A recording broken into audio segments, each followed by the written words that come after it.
Ilana Razbash, and this is Radio Architecture.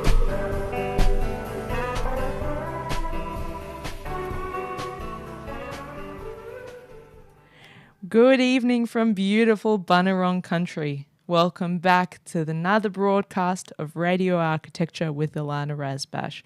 It's actually the 70th live broadcast coming right here in the Karam Karam from unceded Aboriginal land. As always, if you'd like to join the conversation, please text us in the studio. The number is 0493 213 831. We'd love to have you with us. And if you missed those numbers, just follow us on Instagram at Radio Architecture and hit the Contact Us button. My guest and conversation partner this evening is Giula Sandler, a prolific writer of both original drama and adaptations. Her original crime drama series, The House Across the Street, from Chapter One Pictures, starring Shirley Henderson, aired on Channel 5 and won Best Limited Television Series at the 2024 Australian Writers Guild Awards. Giula was lead writer and co-creator on crime thriller series Savage River for Aquarius Films and the ABC, Dynamic Television and Paramount Plus. Giula's previous credits include 2 episodes of true crime drama The White House Farm for New Pictures on ITV, streamed on HBO Max in the US, and 1 episode of ITV's upcoming Protection. She also wrote on all the 3 series of Matchbox ABC TV show Glitch, and script produced and wrote episodes of the International Emmy Award-winning and BAFTA-nominated 2nd series of Nowhere Boys for Matchbox and NBCU. Giula was selected as part of the Creators 2024 cohort and spent 3 weeks in LA learning the craft of show running as well as expanding her US development slate. She is soon to be heading to Content London 2024 as part of the Creators and is currently writing 2 episodes on an Apple TV drama thriller. Welcome to the program, Giula. Thank you. Great to be here. So glad to have you. This 3rd writer, but only the 1st screenwriter. Probably not a real writer, they would say. No, not at all. In fact, the world building that we could explore and talk about is what I'm really excited to find, these intersections between film and TV and architecture and how you write that into existence. In a way, architects build and create things that weren't real before. We bring something new into existence, and you write these worlds into existence as well. Well, yeah, screenwriting is a lot like just writing a blueprint for something. It's very nice on its own, but it's not really a thing until it's made 3-dimensional by people and spaces and a lot of gear. So it is a lot. It's similar to architecture in that way, that I write the blueprint, but I don't build the building.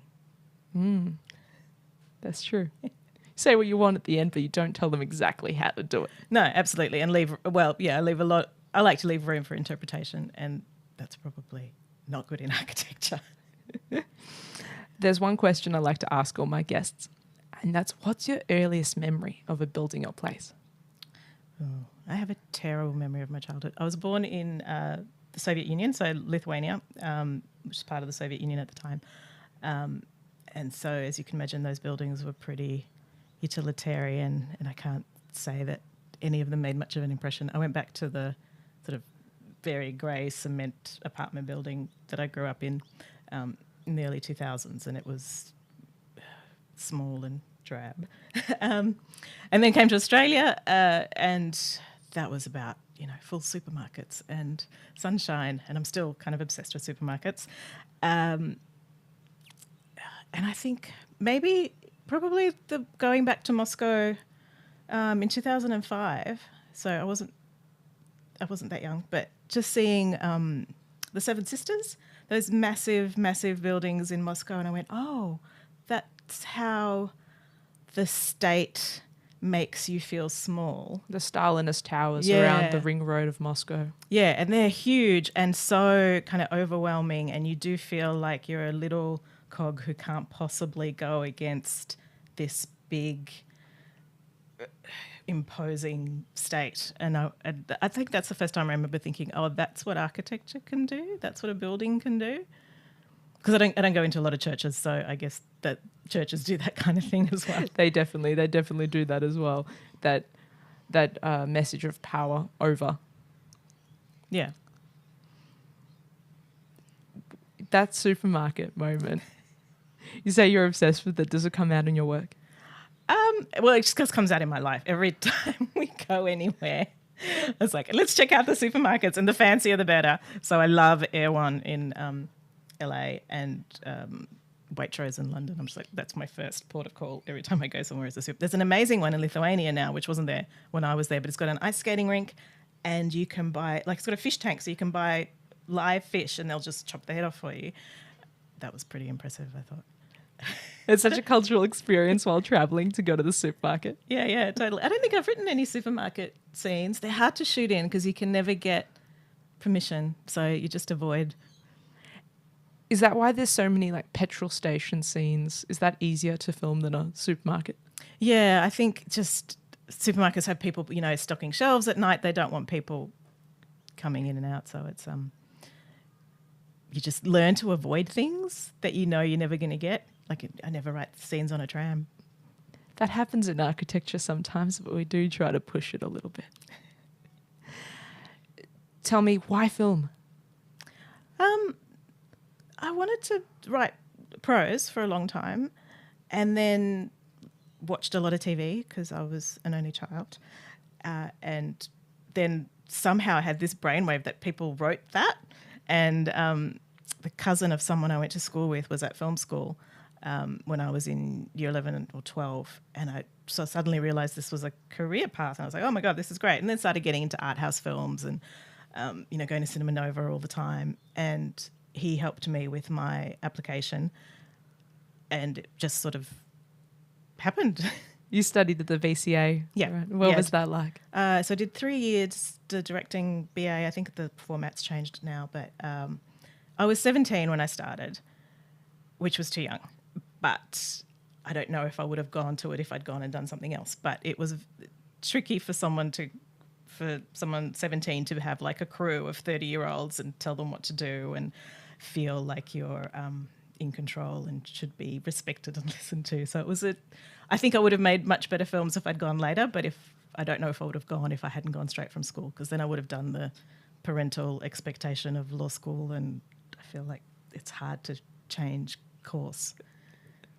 Were you a bit of a rebel in that sense? Was it a shock when you said you wanted to be a screenwriter?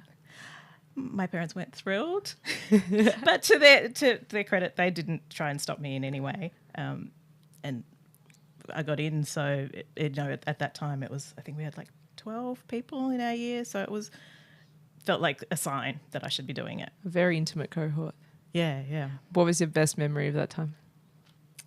I think hanging out on sets and realize like that camaraderie, and it's so intense, and you're spending 12 hours together and you're all in the service of this one creative project, and you get very, very close very, very quickly, and you just hang out all the time. You think this is going to be the best friends forever, and then the shoot finishes and you never see them again. But it's I really, really enjoyed that for someone who was quite solitary as a kid.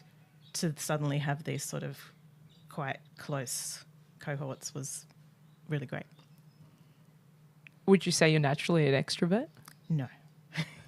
Very much no. Very much enjoy sitting at my desk and writing, but I do love writers' rooms, which is usually 4 to 6, 7, 8 people, where you sit and talk, work out the story and plot, and I really love that situation. I've always wondered about writers' rooms. Like, we hear this, and I think the popular culture and the popular canon, you hear, the writer's room this, the writer's room that. Tell us, what is a writer's room? What goes down in a writer's room? What does it look like? Well, it just looks like a regular boardroom usually. Big table, you sit around, as many whiteboards as possible. People have different preferences. I love a whiteboard. I don't want any of this sticky note business. And I usually tend to commandeer the whiteboard marker because I still have that brain to hand, because I started out handwriting, not typing like people do now. So that my brain still works if I'm sending the message to my hand, not to typing.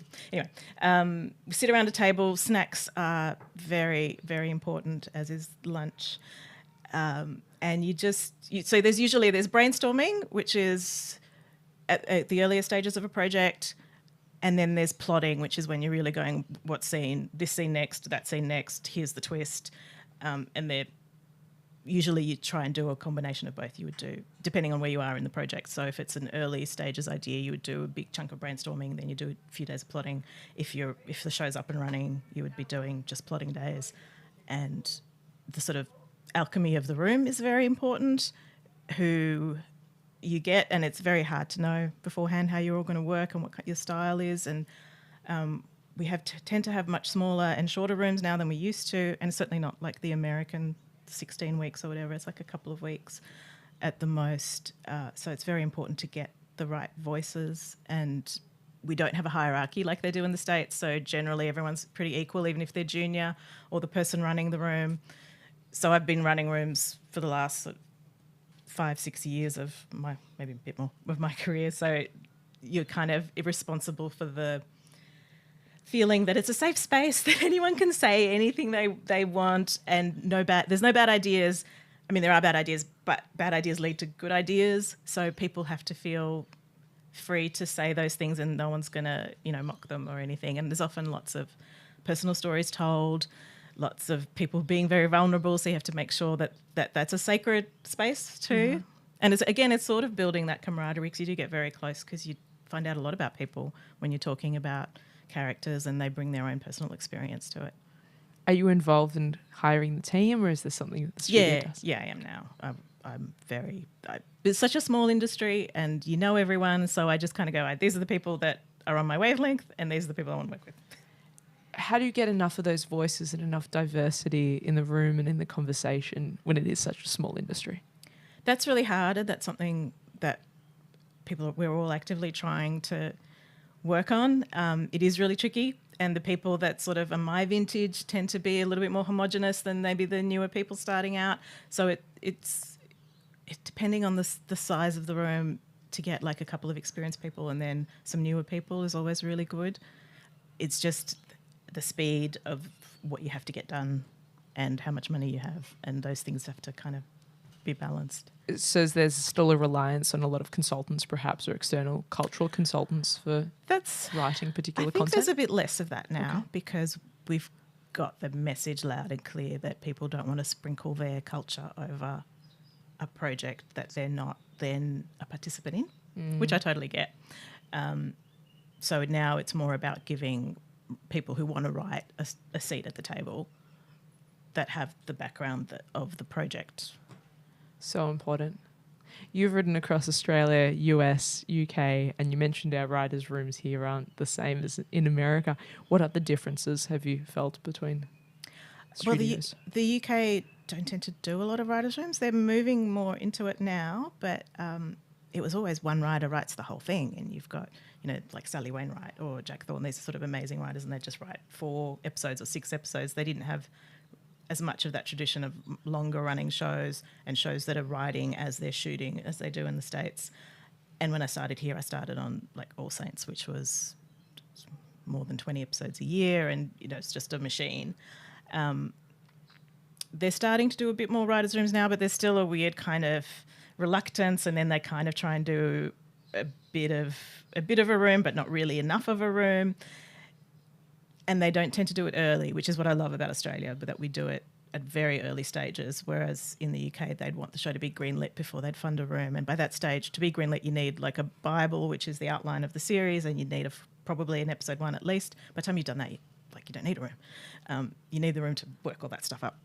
I'm seeing a lot of parallels to architecture here, particularly by that early engagement, early consultation, early planning, and getting that schematic in early on. And actually having people involved in the project as a seat at the table. No, that sprinkling of culture, as you said so well. Yeah, absolutely. And I have my way of setting out the board, which is like my grid, and this is how I like my grid, and it has to go this way. And there's lots of... like a physical whiteboard? Yeah. And it's just like my brain only works that way now. That's a really interesting process, to have that rigorously known. Yeah, it takes a while. And then you just go, no, I'm setting my ways now. What else do you need in the space to do your best work? That's kind of it, really. Just the people, some food, some whiteboards and good whiteboard markers, which are hard to find. What's your favourite snack? It's hard because you want cake, but then it's really bad because it's just sitting there, and then some like nuts and fruit is good. Very tasty. How much do you think about the world building elements when you're writing a script and you're sitting down, you're typing away?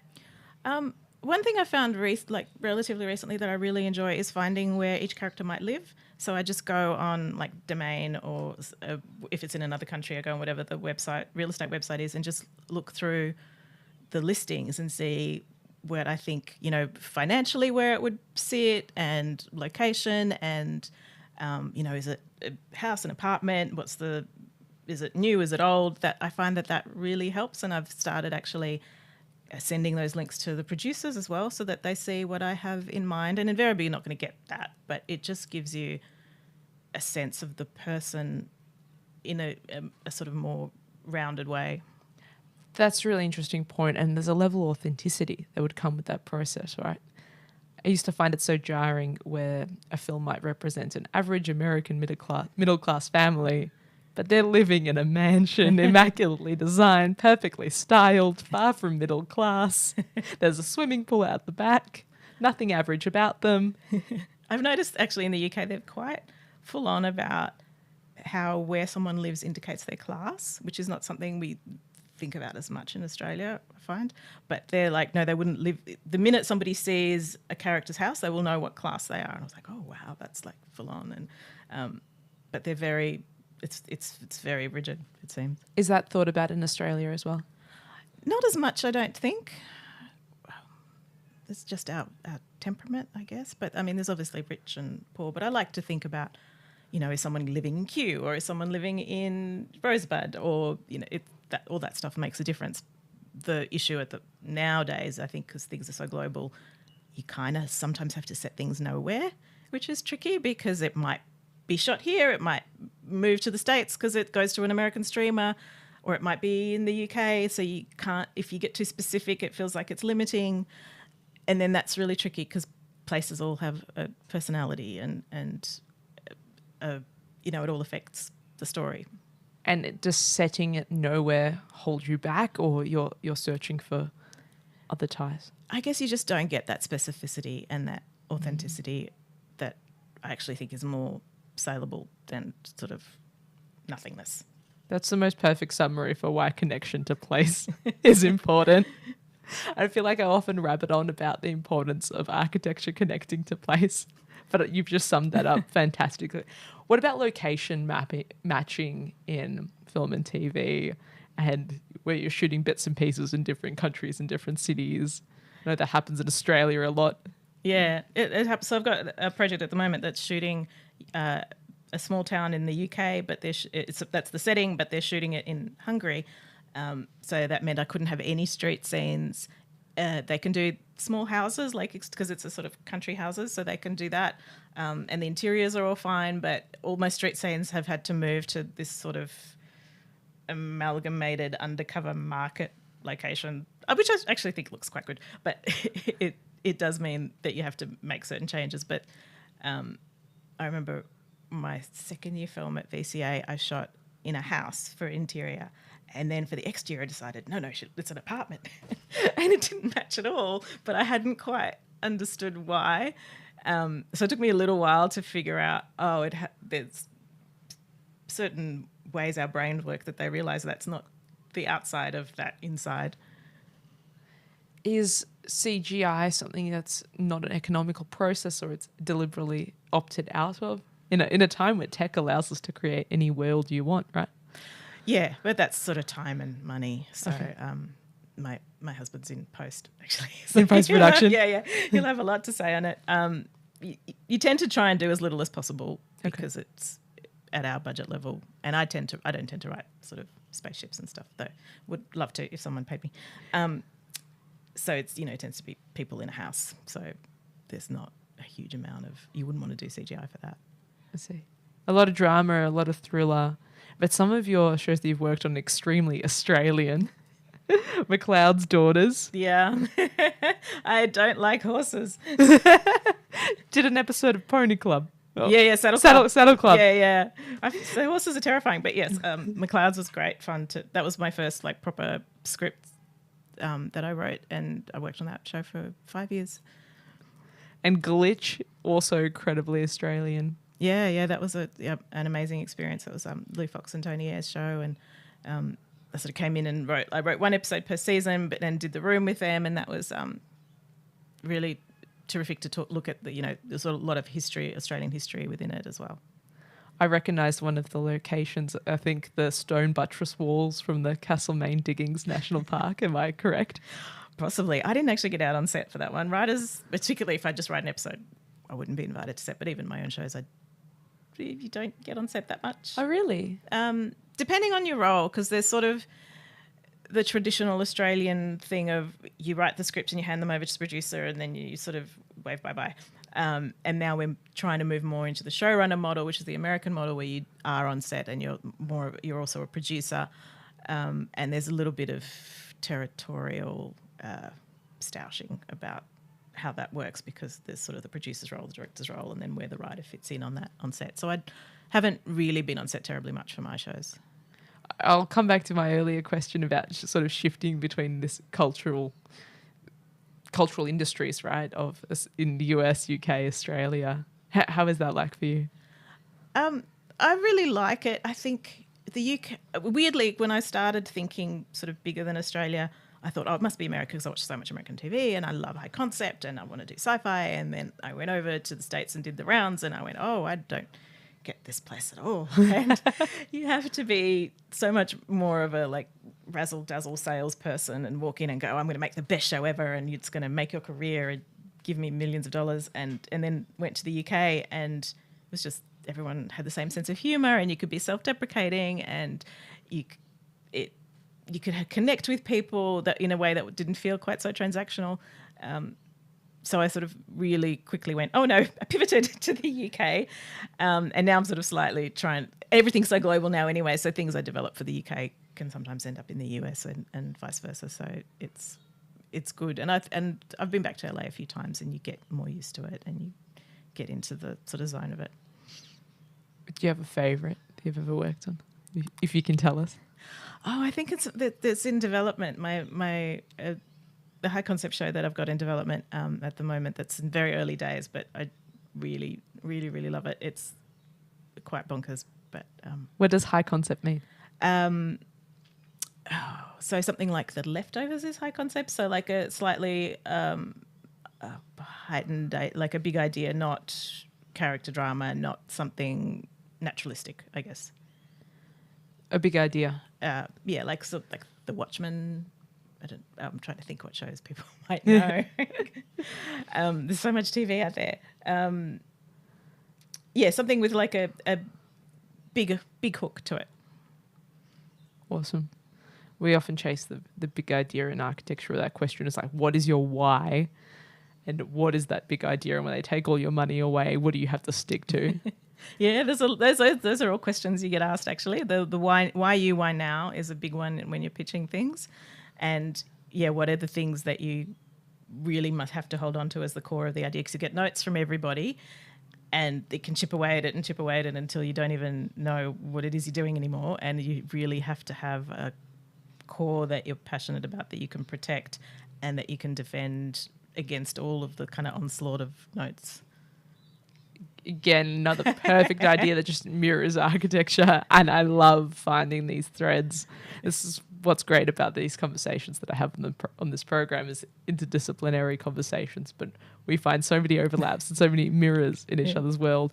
Do you find you have to define that idea for yourself before you can go into the writer's room and kind of start protecting it pretty early on? The writer's room is generally there to nurture and help and build. It's once it gets into like commissioning with a broadcaster, then you'll get notes from sort of stakeholders, financial stakeholders, and the broadcaster and producers, and sometimes the distributor as well. And that's when it starts to be. They're all trying to make it a better show. No one's trying to kill it, but it's just what their version of the show is might be different to what your version of the show is, and that's when you really have to have something you can articulate. Whereas in the early stages of the room, that's just about exploring and protecting. And getting as many ideas that are out there. Yeah, yeah. More ideas, less refinement, as the postmodernist architects would have said. Thriller, a lot of thriller, a lot of drama. Did you fall into that genre, or was it an intentional pursuit? I probably have a darker bent. And that's certainly what people have been looking for as well. And that's what gets, like, I develop a bunch of things, but the things that get made at the tip of the iceberg, and they seem to be that kind of thing.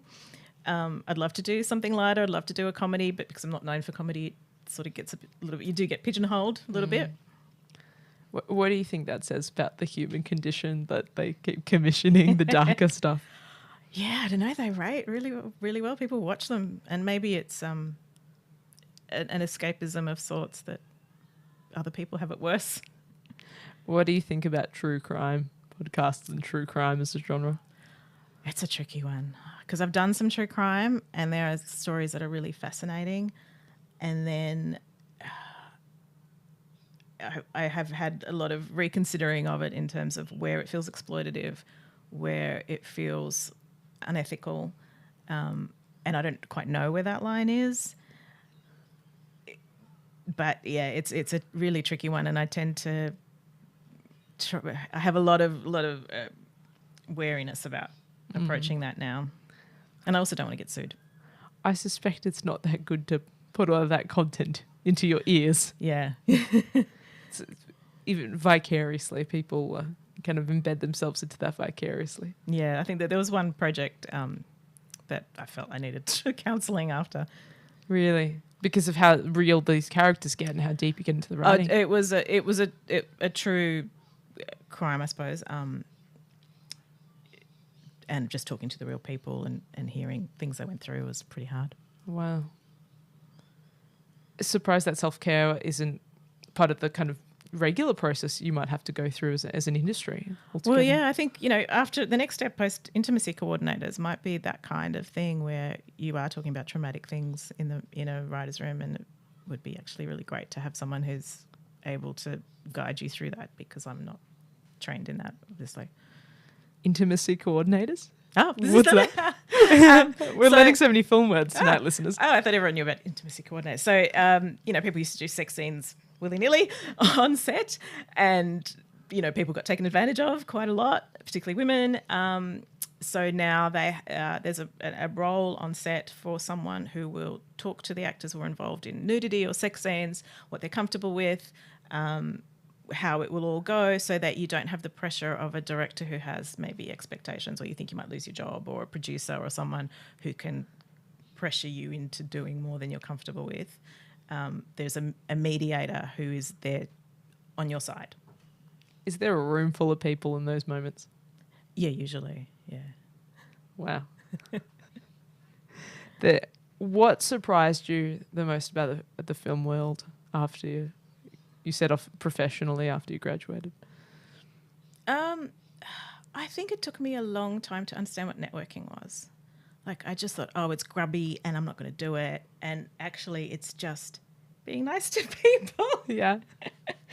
And not really with an end goal. And, particularly at my age, so many people who were assistants are now in positions of like commissioning and stuff. And you go, oh, I'm so glad I was nice to the assistant.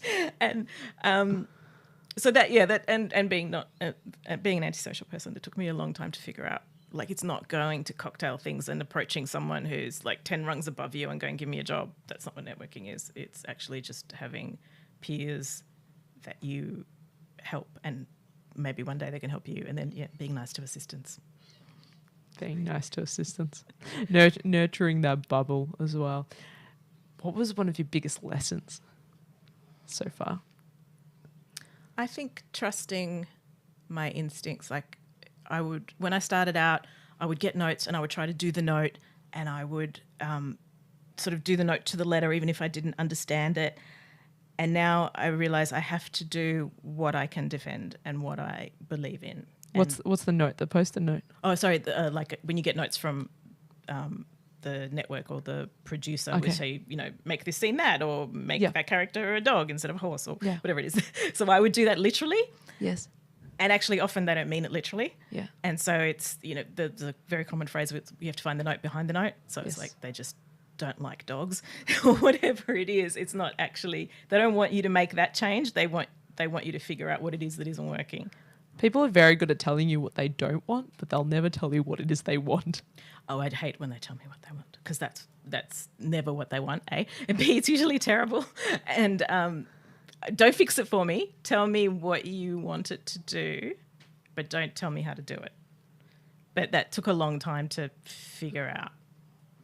How long is the writing process and also the filmmaking process? Because we talk about architecture time on this program a lot, but working with an architect is you're actually buying 2 to 3 to 4 years of somebody's life.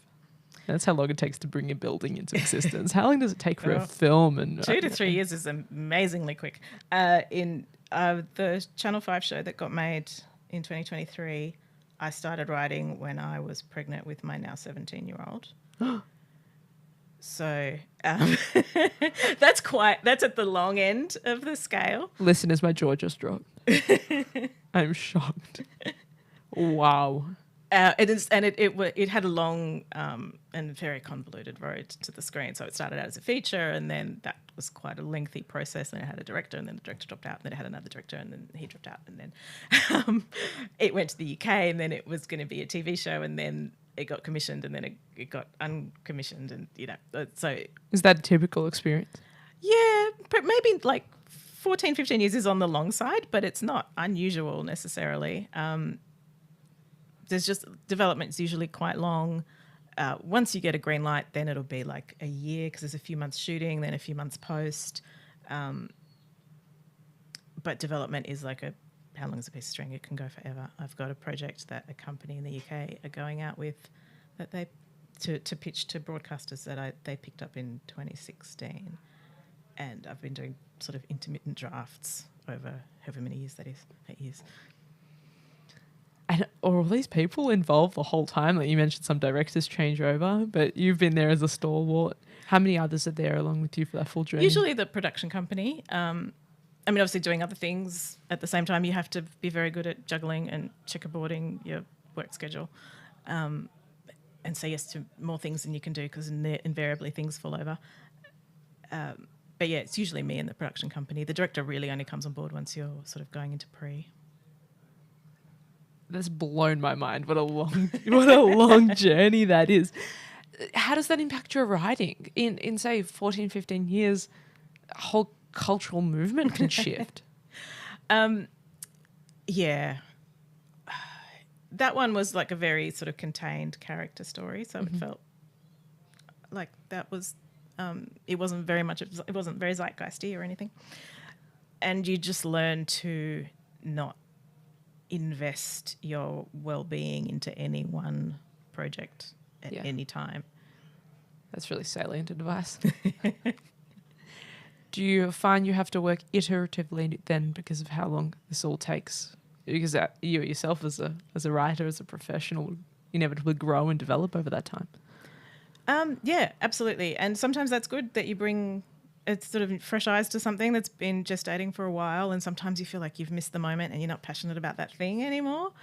So it's tricky. What advice do you have for young people, the future generation who are thinking about film and TV and screenwriting and maybe think it's a pipe dream in Australia? It's absolutely not. But it is, and I think it's like the best job in the world because I set my own hours. I've recently, got a lot of travel because of it, and it's so sort of challenging and rewarding, and you're constantly in different worlds. Like I'm constantly, researching things. When I worked on the medical show, I knew lots of medical things, and then I did know lots of cow diseases for McLeod's. And you get to, sample lots of different worlds, which is great. There's never the same thing all the time. It's hard, but to get into, but all things are hard. I don't know. I think the people that are successful are the people who persevere. Yeah, so true. What do you watch yourself? What's your favourite TV show? What's your favourite movie? What do you do to unwind? I watch a lot of TV. At the moment, I'm loving Somebody Somewhere, which is on Binge. It's an HBO show. It's just so small and simple, and there's like the lowest of low concepts. I don't even know what the concept is. It's just a bunch of people in a small town, and it's beautiful. And I actually just watched episode 2 of season 3 last night. It made me cry. It's just so lovely and warm and human, and they're really real. Just love it. And then at the same time, loved The Last of Us and Mushroom Zombies and those kinds. So I watch pretty much everything just to know what people are doing. The only thing I probably haven't watched is sort of the Yellowstone universe. That's probably not me. Yeah. When you watch, do you watch it with the professional hat on, and for you it's kind of researching and consuming content and seeing what other people are doing? Or Yeah, there's a bit of both. So I do that, and generally, try and stay across obviously a lot of Australian content, and try and see what people are making. But then there's things that I just watch for the fun of it, like Fleabag. I watched like 3 times, I think, just because I really liked it. So you still rewatch things, you still get to enjoy it for the pleasure and the enjoyment that is. And I show things to the kids now, which is good fun too, because then you can go back to things that you haven't watched for years, mainly movies that from the 80s that you go, oh, that has not aged well. Maybe that's the joy of a creative profession and a creative practice, that you can both participate and work and produce and create and still enjoy and still love it. Yeah. So many jobs put you off things for life, or put you off things in your downtime. Yeah, no, absolutely not. I need to find other hobbies because I still watch too much TV. I want to touch on the idea of showing. When you're showing or doing an action in space, often that's a really amazing way to communicate something about where you are. How much of that do you write in to the script and what you're creating? How much of that detail are you carrying through, and to leave it open then for what the sets? Yeah, things change once you get in the space a lot, because I can imagine a house and then they don't find a house like that, and suddenly people have to move differently, and the blocking, and then if there's time pressures and everyone's sitting down and they're just doing it in a 2-shot. I tend to not write too much of it, just because I think I like to leave room for interpretation for the actors and for the director. It's more about what's going on inside their heads. But if it's a vital action, then obviously, and I've written a few sort of more action sequences and stuff than I used to, and I quite enjoy that, where it's just like no one's saying anything, they're just moving and running and punching, and that's great. And you're writing out the actions and the movements. That's quite important in a thriller. It's quite common in thrillers to have more of that those feisty scenes. Just sets often, and we kind of touched on this question from the perspective of class, or where you film representing class, but are they often deliberately aspirational, or does it just happen that way? Well, I think that's definitely the appeal of some shows, that things like Big Little Lies was this sort of aspirational world, or White Lotus.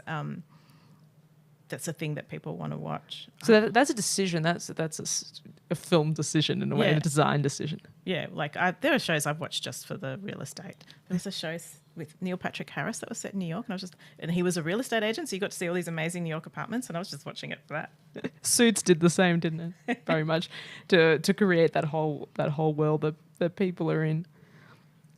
And tell us your recent trip to LA. How was that city for you? How was taking in? I've learned to love it. It took me a while. The first time I went, I landed and I went, oh my God. Like strip malls and stuff, like those things that can be really, and highways and being on the road. Those are the sort of grim parts of LA, but now I found the places that I really like, and often stay in Larchmont, which has this old Hollywood apartments that are all sort of 1920s, and they're beautiful. And then the sort of Santa Monica beach, and that's all great. And I love the galleries. There's some amazing galleries as well. Those Art Deco apartments, absolutely beautiful. Yeah, I've stayed in a couple on Airbnb, and you just sort of have this other life for a little bit. Do you have a place or a city that you would love to have included in a future project? I haven't been to Spain in a long time. I'd like to. You'd like to go back? Set something. I've set something in the Greek islands, and I'm just like, let's make that so I can go to Greece. And then Spain. I'd love to go to Madrid. There's parts of southern Spain and Portugal that have all the eucalypts growing that look so Australian. Yeah, there's similar in LA actually. Has that ever happened where I know Australia becomes a set for another country, or often our outback might be Mars or outer space or something? Has Australia ever been found somewhere else? I don't know, actually. I don't think so. Because I think people like to shoot in Australia because there's various financial reasons and incentives. So I don't know that you would want to shoot, and particularly not outback or anything. I don't think so. Why do you think people love chasing after film sets when they travel and, going, say, oh, Dubrovnik, Game of Thrones is here. We've done that.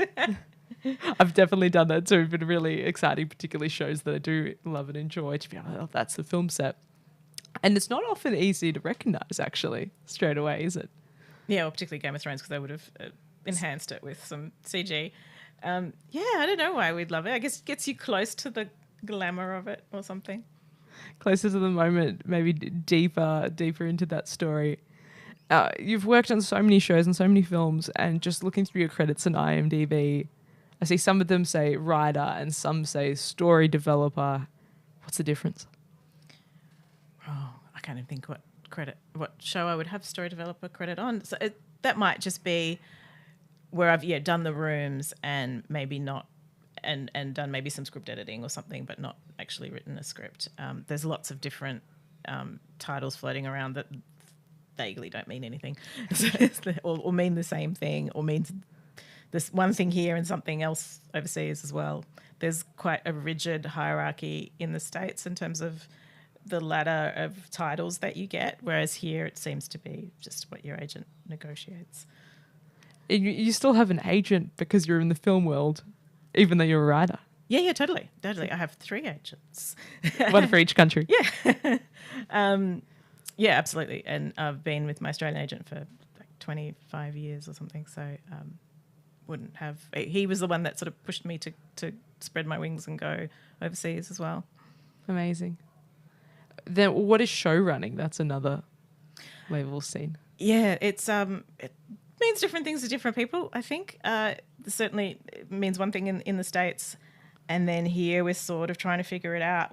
So basically the buck stops with you. If you're the showrunner, you are in charge of the scripts, but you're also the final word on casting, on crew, on like heads of department. So art department, which did like the props and all of that stuff, and you sort of make the final decision on all of those things. Then you're in the edit, you're in the sound mix, any effects. You're sort of there from go to woe, giving the kind of final okay on creatively on everything. So it's quite overwhelming. I'd love to find a kind of watered down version of that, because I think I like my work-life balance. But yeah, in Australia, we're still kind of figuring out what that can be.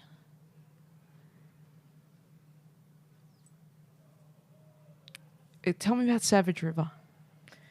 That was started out with Franz and Belinda, who are 2 Tasmanian writers who initially wanted to set it in Tasmania, but then we didn't, who came to Aquarius with an idea, and then they brought me on board to help them develop it, and then it sort of morphed and grew and changed heaps into this sort of I think that was like a 6-year development process. Wow. Sort of not full time, obviously. So we'd come, we'd go away, we'd come back, we'd go away, we'd come back, we'd write one script, we'd do some more drafts. And it actually, by the time it got to air, it felt really lived into me, and the characters felt like I had lots of layers, because all the drafts that we'd done and discarded, little tastes of it would still be in there. So even though you couldn't necessarily see the thing that we'd thought about for backstory and then thrown out, it still kind of lingered. And to me, those characters felt really real and three-dimensional and rich in a way that you don't get if you move very quickly. So that time for it to ferment is so important. And the film world has that time built into its programs. That's normal. I'm so fascinated by how long it takes. It is normal. Like, it's not ideal. And that's why you have to have a lot of things on the go because you never know how long something will take. But yeah, it's something that would, like, 2 years would be considered very quick, insanely quick.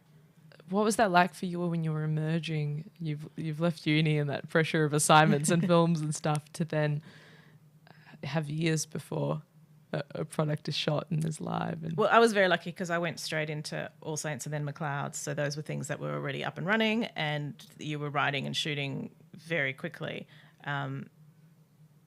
because there were lots of episodes per year, whereas it just doesn't exist anymore. So then after I finished McLeod's, there was a long period of, and now what? And then I was trying to sort of develop my own stuff. And that's when I wrote the feature that the Channel 5 show became, because you can't really do that when you're in this sort of constant grind of television back in the way that it was then.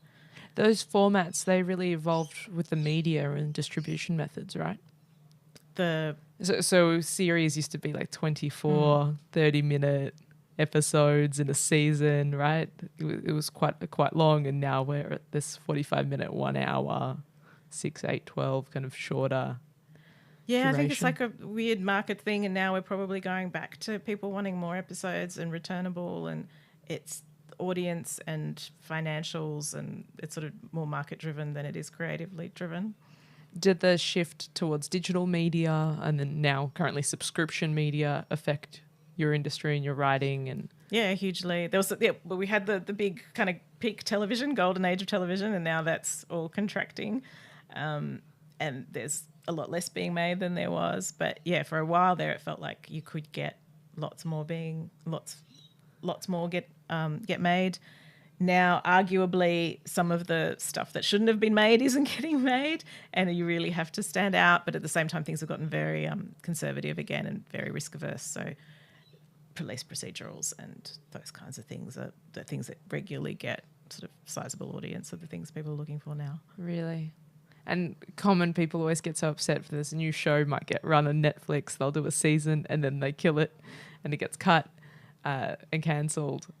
When it had a really good audience and it was really popular and there's some sort of market force. The algorithm, who knows? So it's an algorithm really starting to govern. Yeah. And they use a data based on that interest.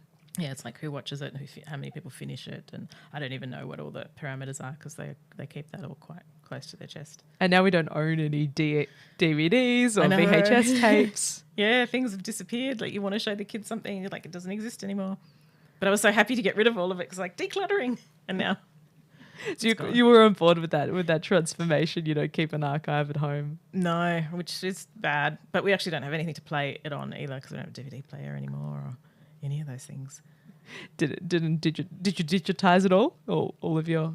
No, I actually threw out my 16mm third year film because there's no way to watch it, and I was like, oh well, it wasn't very good. I chucked a few uni things away, and I chucked away my submission kit, or I never even saved a copy. And I thought I probably should have saved that. There were some good early ideas. Oh, yeah, I think mine did not need to see the light of day again. Where do you think we're moving towards as a culture? What are your sort of future predictions? Oh God, that's a fraught question today. I don't know. I'm hoping that we find a reasonable centre. In terms of television, some kind of happy medium between procedurals and more big swings. I think people are saying sort of they're going to make more shows but bigger, and I'd actually love it. Sort of fewer shows but bigger, and I would actually love to have more shows but smaller. But anyway. What's a procedural? Like a cop show. So okay. It's case of the week. Or it could be a medical show. So we're the process of figuring out what the disease is and how to treat it, or who the killer is the show rather than character drama or relationship drama. And now there's a new word, procedural. So a procedural but elevated, like True Detective, something like that. Right. You said to me during sound check that there wasn't going to be any technical jargon. I was like, no, I'm sure there's so many words in film that I don't know that I'll be asking after. And that's amazing to be brought into your universe tonight. Definitely in architecture school, we had to watch so many movies, at least 1 or 2 films a week, and then extract ideas from that and create esquisses and maquettes, and that would be our architectural concept for the week, or just part of the cultural influence into that world. So listeners, have a closer look at your film, your TV that you're enjoying, and remember there's teams of writers creating that and putting that all together. Well, I'm mindful of the time, so I'll ask my last question, and that's, what gives you hope? Gosh, that's a hard one. My kids, I guess, although I'm scared for them. The fact that I do believe most people want to be good, and shows like Somebody Somewhere, which are just about beautiful, real people, and that we all still get that sense of community through drama. I think that catharsis and the emotional connection. Here. Thank you so much for joining me on the program tonight, Giula. Oh, thank you. So many wonderful ideas, so many parallels between film and TV and architecture. Thank you so much. Thank you. Thanks for joining me for another evening of Radio Architecture with Ilana Razbash. This live show was broadcast and recorded in the Radio Karim studio on Bunurong Country. You can replay the show wherever you get your podcasts. Thanks for tuning in and supporting community radio. Take care.